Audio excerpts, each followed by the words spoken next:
مولانا محمد وعلیہ وسلم صلاۃ و سلام علیک یا رسول اللہ صلی اللہ تعالیٰ علیہ وسلم۔ عزیزان محترم، میں عرض کر رہا تھا کہ خلیفہ عبد الملک کے پاس ایک شخص آیا، آنے کے بعد میں بہت گھبرا رہا تھا، اور گھبرانے کے بعد میں عرض کرتا جا پناہ میں بہت گناہ گار ہوں۔ خلیفہ نے پوچھا کیا تیرا گناہ آسمان سے بڑا ہے؟ کہا ہاں جی ہاں میرا گناہ آسمان سے بڑا ہے۔ پھر خلیفہ نے کہا کیا تیرا گناہ عرش و کرسی سے بڑا ہے؟ کہا جی ہاں میرا گناہ عرش و کرسی سے بھی بڑا ہے۔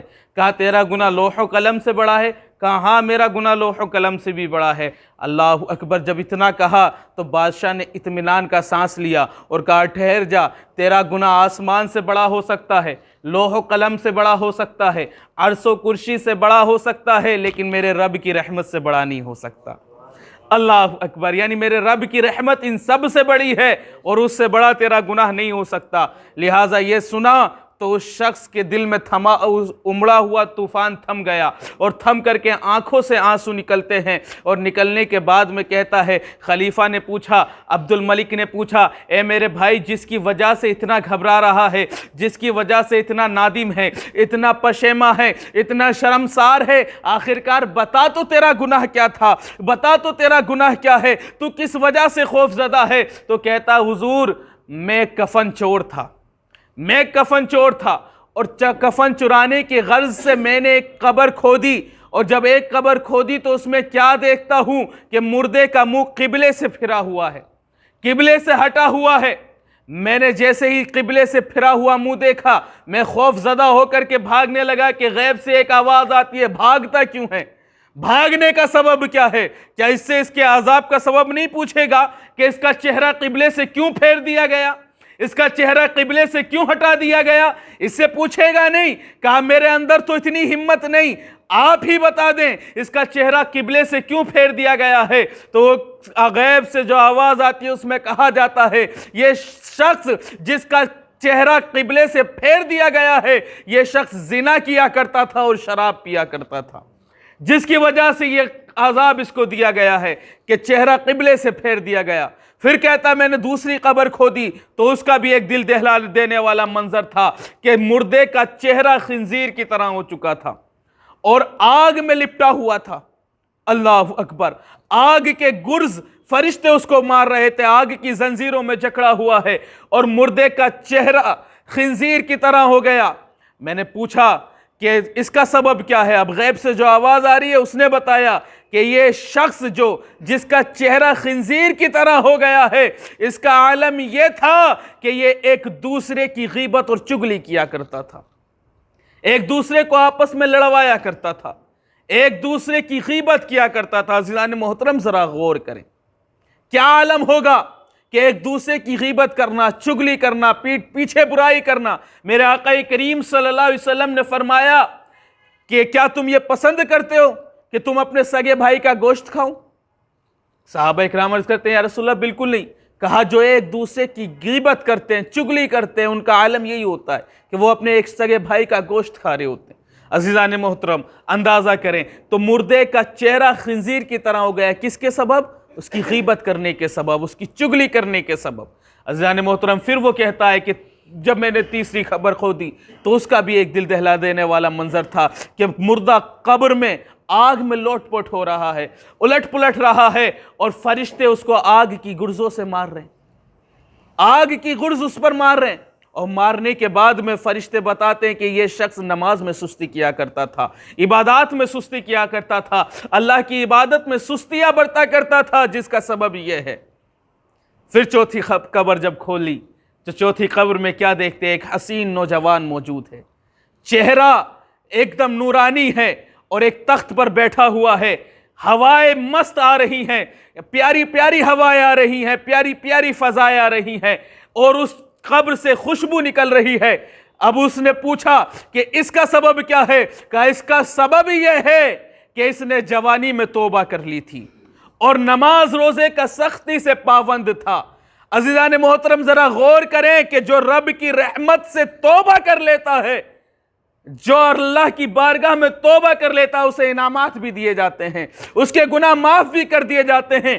ہم ہیں، ہم سے گناہ ہو گئے ہیں، خطائیں ہو گئی ہیں، نمازیں ہم سے چھوٹ گئی ہیں، روزے ہم سے چھوٹ گئے ہیں، حج ہم سے چھوٹ گئے ہیں، لیکن رب کی بارگاہ میں جری نہ بن جائیں کہ چھوٹ گیا تو چھوٹ گیا، نہیں، بلکہ اگر ندامت دکھائیں گے رب کی بارگاہ میں تنہائی میں کھڑے ہو جائیں، اور تنہائی میں کھڑے ہونے کے بعد میں رب کی بارگاہ میں التجا کریں، مولا نمازیں چھوٹ گئی ہیں، گناہ ہو گیا ہے، مولا کسی کا دل دکھا دیا ہے، گناہ ہو گیا ہے، مولا حج چھوٹ گیا ہے، گناہ ہو گیا ہے، زکوٰۃ نہیں دی، مولا گناہ ہو گیا ہے، بھائی کو ستایا ہے، مولا گناہ ہو گیا ہے، جھوٹ بول دیا ہے، مولا گناہ ہو گیا ہے۔ جب تم تنہائی میں کھڑے ہو کر کے مصلی پر رب کی بارگاہ میں آنسو بہاؤ گے تو رب کی رحمت مسکرائے گی، اور مدینے سے مصطفیٰ ارشاد فرماتے ہیں التائب من الذنب کمن لا ذنب لہ، گناہوں سے توبہ کرنے والا ایسے پاک و صاف ہو جاتا ہے جیسے اس نے گناہ کیا ہی نہ ہو۔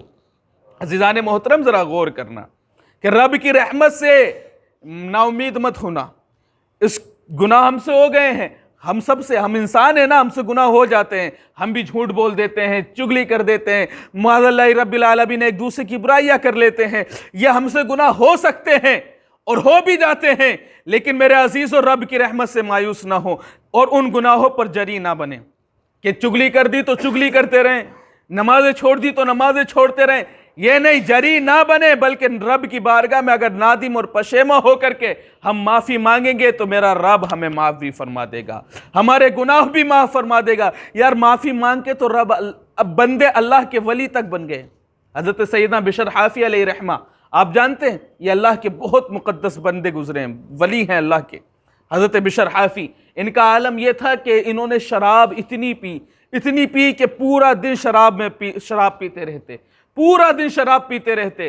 اللہ اکبر، ایک بار شراب پیتے ہوئے جا رہے تھے کہ راستے میں بسم اللہ الرحمن الرحیم یعنی اس پرچے کو لکھا ہوا دیکھا تو وہ راستے میں پڑا ہوا تھا، لوگوں کے پیر بھی پڑ رہے تھے، جب دیکھا راستے میں پڑا ہے، اللہ اکبر، اٹھا لیا، شراب کے نشے میں ہی ہیں، اٹھانے کے بعد میں اس کو دھویا، دھونے کے بعد میں عطر لگایا، اور عطر لگانے کے بعد میں بلند مقام پر رکھ دیا، کہا اللہ کے نام، تیری یہ شان نہیں کہ تو لوگوں کے قدموں کے نیچے آئے، بلکہ تیری تو یہ شان ہے تو ہمارے سروں کے اوپر رہے۔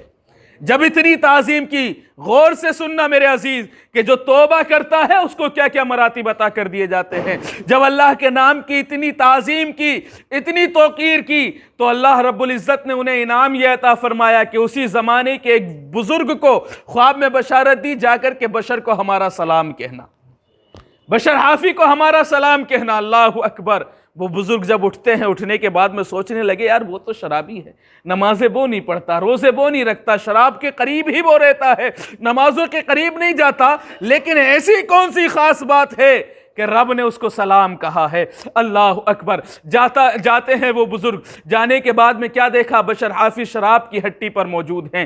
آپ نے آواز دی کہ آپ نے دربان کو بولا کہ بشر کو بلا کر کے لاؤ۔ حضرت بشر حافی کے پاس وہ دربان جاتا ہے، اور دربان جانے کے بعد میں کہتا ہے زمانے کے ایک مقدس ولی آپ کی بارگاہ میں آ گئے ہیں، آپ کی زمانے کے ایک مقدس ولی آپ کے دروازے پر آ گئے ہیں، لہٰذا آپ کو طلب کر رہے ہیں۔ جیسے بشر حافی نے اتنا سنا کہ ایک مقدس ولی ہے، اٹھنے کے بعد میں ننگے پیر دوڑ گئے، اور ننگے پیر دوڑنے کے بعد میں ان کے سامنے آئے تو انہوں نے کہا ہے بشر، تجھے میرا رب عرش کی بلندیوں سے سلام کہہ رہا ہے، یعنی تجھے میرے رب نے سلام کہا ہے۔ اللہ اکبر، وہ رونے لگے بشر حافی، اور وہ بزرگ کہتے ہیں بشر ایک بات بتا، میں تجھے دیکھتا ہوں تو نمازیں نہیں پڑھتا، تو روزے نہیں رکھتا، تو شراب پیتا ہے، لیکن بشر ایک بات بتا، آخر تیرا کون سا ایسا عمل ہے جو رب کو اتنا قبول آ گیا کہ رب عرش کی بلندیوں سے تیرے لیے سلام بھیجتا ہے؟ تو بشر حافی علیہ رحمہ کہتے ہیں کہ حضور میرا تو کوئی عمل نہیں، البتہ کل رب کے نام کی تعظیم کی تھی، ہو نہ ہو یہ اسی کا اجر و ثواب ہے، اسی کا اجر ہے کہ میں نے رب کے نام کو بلند مقام پر رکھا، رب نے میرے مقام کو بلند کر دیا ہے۔ پھر روئے آپ، اور رونے کے بعد میں شراب کو چھوڑ دیا اور اتنا خطرناک چھوڑا کہ کبھی زندگی میں اس کو ہاتھ نہیں لگایا۔ تو جو گناہوں سے توبہ ایسے کر لے، میرے آقا نے بھی فرمایا جس طریقے سے بھینس کے تھن سے دودھ نکال لو تو دودھ کو واپس نہیں ڈال سکتے، اسی طریقے سے جو گناہوں سے توبہ اس طریقے پر کرتا ہے کہ وہ گناہوں کی طرف واپس نہیں جا سکتا، ایسے شخص کو جنت میں جانے سے کوئی چیز نہیں روک سکتی۔ تو ہم سے گناہ ہو گئے ہیں، ہمارے پاس چانس ہے، ہم توبہ کر سکتے ہیں۔ تو حضرت بشر حافی علیہ الرحمہ نے جب توبہ کی، رب کو اتنی پسند آئی اور ساری زندگی آپ نے پیروں میں چپل نہیں پہنے، اس لیے آپ کو بشر حافی کہا جاتا ہے ننگے پیر چلنے والے، کبھی زندگی میں چپل نہیں پہنے۔ کہا کہ حضور چپل پہن لیا کریں، مریدوں نے عرض کیا، کہا نہیں، جب اللہ کا پیغام آیا تھا تو میں ننگے پاؤں تھا، میں وہ پیغام نہ بھول جاؤں اس لیے میں ننگے پاؤں رہتا ہوں۔ جب رب سے ایسی محبت دکھائی تو رب نے بھی محبت یہ دکھائی کہ جانوروں کو حکم تھا کہ جن راستوں سے بشر حافی گزرتے ہیں ان راستوں پہ پیشاب پخانہ نہیں کرنا۔